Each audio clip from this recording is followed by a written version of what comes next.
Hello to all my friends and family, and welcome to Jim's 5 a.m. club. It's been a wet old day, or wet for part of the day, and I'm at home in my front yard, and I thought I'd just enjoy this moment of isolation, given that Sydney's going through another bout of challenge with COVID-19. So stayed at home today, took it easy, and read a couple of book summaries, and thought it'd be timely to share those with my friends and family. Anyway, today's book summary that I'm going to take you through is called Smart Cuts, and it's by an author named Shane Snow, and an interesting book with a few interesting things in there, things that I've learnt and talked about before. There's a couple of things there that'll keep us going today and move us on to another direction with some new learnings, hopefully. So the author kicks off and says something really powerful, which I haven't quite thought of before, but no, the thing that she said, or the thing that he said, should I say, is that we need to question all the assumptions, because by questioning assumptions, new ideas come out. I remember working for many years in my corporate career as a pricer, an outsourcing pricer, submitting tenders and pricing proposals. And each tender that we would do would also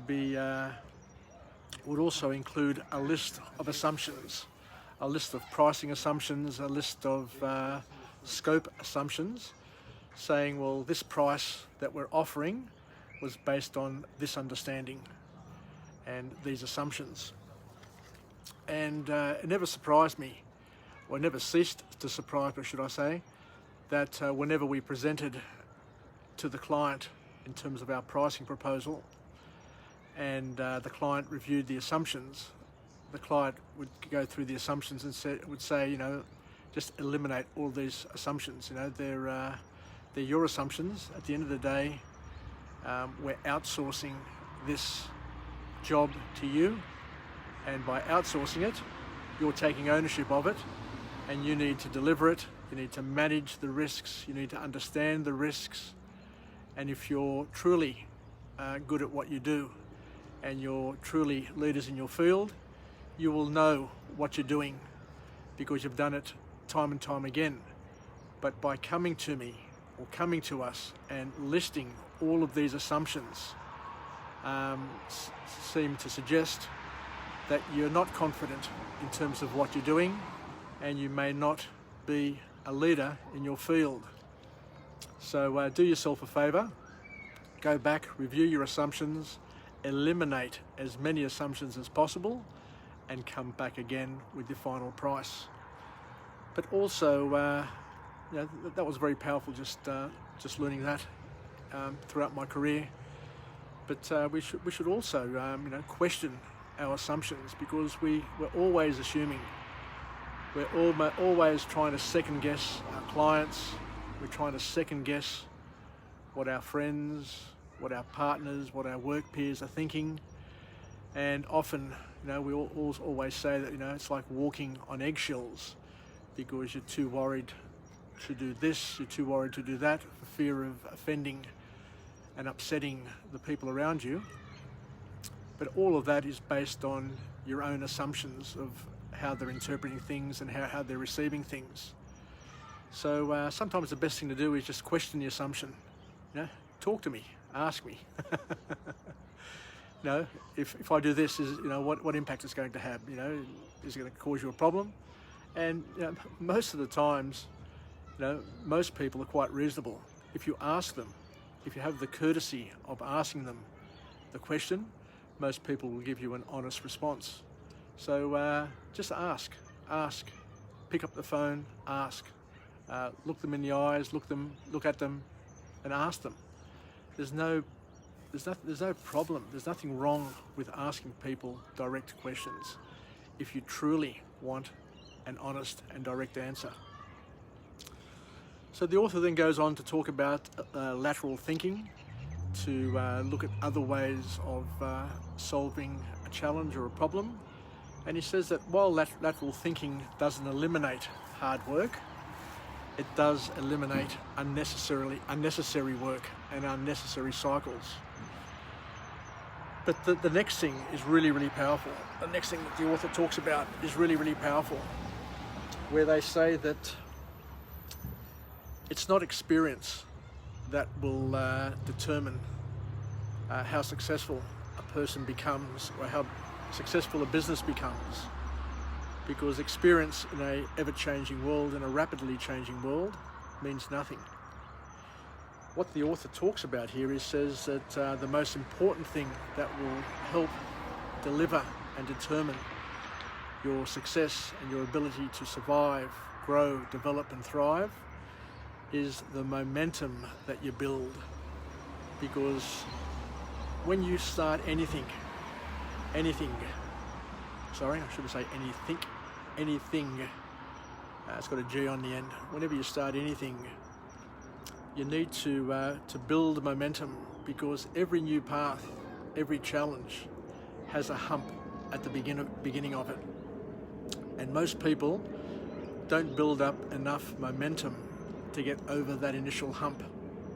And they come to that first problem, that first challenge, that first rebuttal, that first no, and they give up. But what successful people have learnt over the years is that you just keep on going, build up as much momentum as possible to get over that initial hump, that initial hurdle.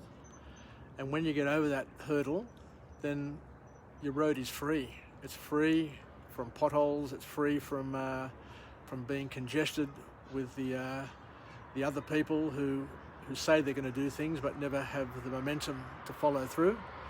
And once you get over that initial hump, then the road is clear.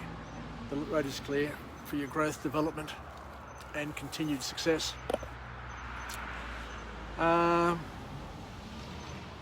The author then goes on to talk about the importance of having repeated small wins, and not to go for the massive win, the home run. You're better off just staying around, hanging around, being there long enough, waiting, not waiting for too long, of course, but waiting for the opportunity, the best opportunity to arise. You can create opportunities, but if you're there for long enough, sooner or later, something will happen, a door will open, an opportunity will rise, and if you're there in the right place at the right time, then you can make the most of it.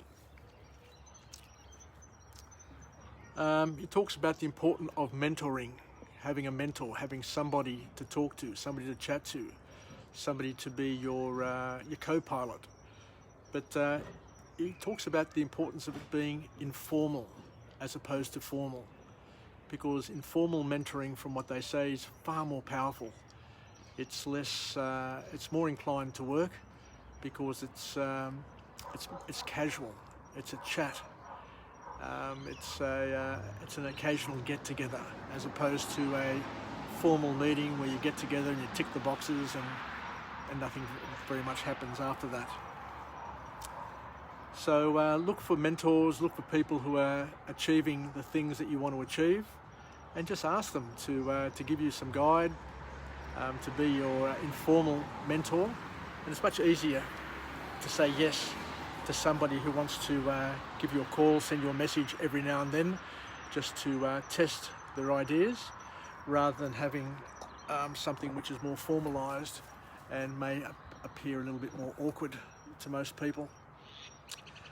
The next thing the author talks about, which is pretty funny, is that people tend to externalise their mistakes and blame other people. It happens all the time. People blaming others and externalising all the issues and challenges. But the author says something really funny, really funny.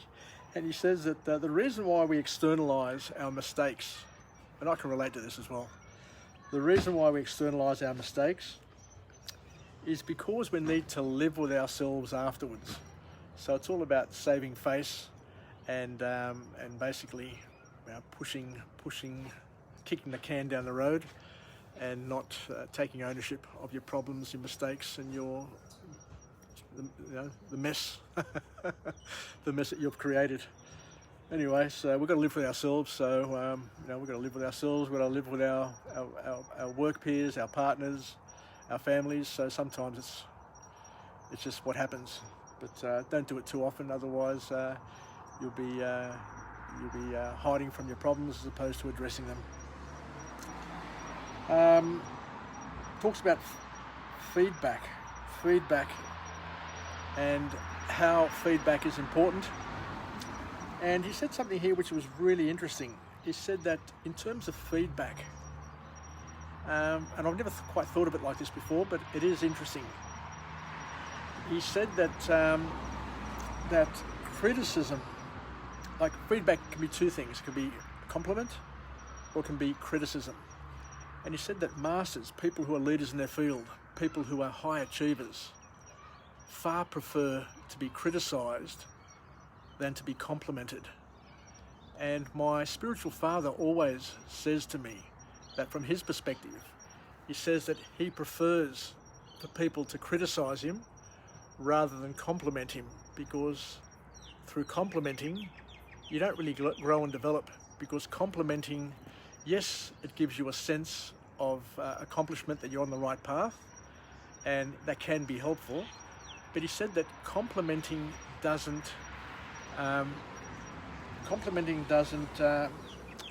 is not actionable. That's the word. Is not actionable. Whereas a criticism, and there are good criticisms and there are bad criticism. There's constructive criticism and destructive criticism. But I'm talking about constructive criticism. Criticism that is given to you to enable you to improve and to get better at what you're doing. So the author is saying that in terms of constructive criticism, a master, somebody who's good at what they do, will welcome it with open arms, because constructive criticism is actionable. So it's powerful to be able to take something that somebody who you respect and who says something that you know is in your best interest, you take it on board, you action it, because you know it's going to make you better than before. And the last thing that he basically says here, which is really, really important, is something that I'll have to do another 5 a.m. club on, because it's so deep and so powerful that I'll dedicate another episode to this particular point. But let's just mull over it now, just to finish off this 5 a.m. club. And he says, he talks about the difference between the 3 I words: innovation, invention, and improvement.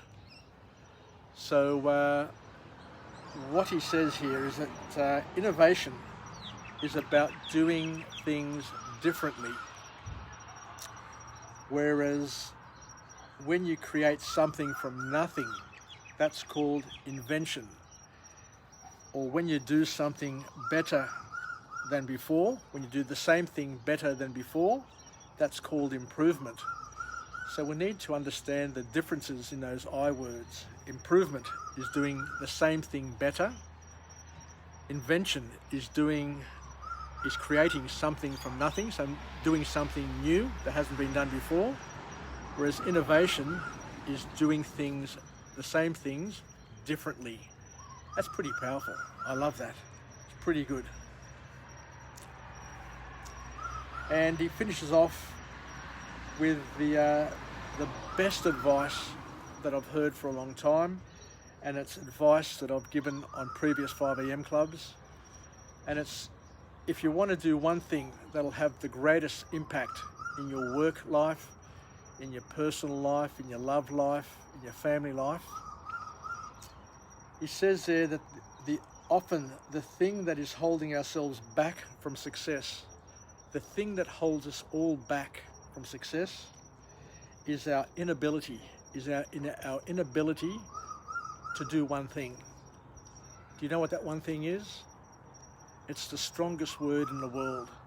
It's the word which will give you the greatest amount of power and strength and will make your world change instantly. And he said that the most powerful word in the world and the thing that's holding ourselves back from our success is our inability, listen to this, our inability to say no. N-O. Our inability to say no is the thing that causes us the most problems in our lives. So think about that. The most important word in the universe is no. We Greeks know that the word ochi is a word that defines each and every Greek, regardless of where they live on the planet, or regardless what generation they've lived, whether or not it's past, present, or future. Ochi, no. So there you go. Thank you very much for joining me on this episode on Jim's 5am Club. It's late Sunday afternoon. It's quiet, the rain has passed. Didn't rain all that much today, even though the forecasts were for showers. It's going to be a funny week with COVID-19 rearing its little ugly head in the northern beaches.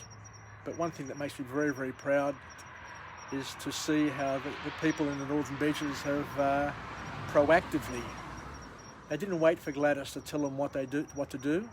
They proactively shut down their churches, shut down all of their events, went into isolation before they were told what to do. So that is unreal. I'm really, really proud to see that there are communities here in Australia who proactively do things without having others tell them what to do. And that is a real strong thing. You know, if you want to identify a leader from an also-ran, it's their ability to proactively take measures that preempt others telling them what to do. So there's a lot of power in just showing personal leadership. So well done to the people of the northern beaches, and I'm sure we're going to get over this and we're going to conquer it and we're going to sort it out, even though we've got people trying to get away for Christmas, and there is a chance that this may go regional as well, but I'm sure we'll get on top of it. So all the very best to my family and friends that are up there on the northern beaches. I know Michael Barter is up there with his family, so wishing them all the very best. So let's finish off with the positive affirmation. I'm alive, I'm well, and I feel absolutely great. To my friends and family, stay connected, stay relevant, and most importantly, let's do what we can to finish off the rest of the day, and let's have a great start to the week, and look forward to Christmas coming up in the next few days. And I thank you for joining me on Jim's 5am Club. I look forward to catching you again tomorrow, 5am, in a different location with a different message. But let's try and use some of this knowledge that we picked up today from this wonderful book. And I guess the key point that we can all use and take from this book is the importance of learning how to say no. No, the most important word in the world, and that will give you the power to be able to do the things that you need to do to help you grow, develop, and become the best version of yourself. So learn to say no, ochi, and be assertive.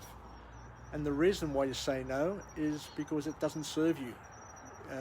You need to weigh up, and as the author said, we need to challenge our assumptions. We need to challenge other people's assumptions, and we don't just do things because other people want us to do them. We do them because they're part of our value set. We do them because they will contribute to our goals, our growth, our development. We do them because they're right, and we do them with bold action.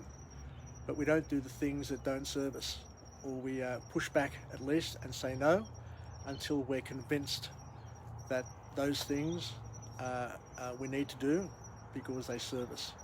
Anyway, take care, yasas, and thank you once again for joining me. And I've got a new red hat, and I can't wait to do some more 5 a.m. clubs to finish off the year and hopefully get to my 1,000. Anyway, yasas, sasagapao. I love you all. Be lucky, take care, and we'll chat again. Bye for now.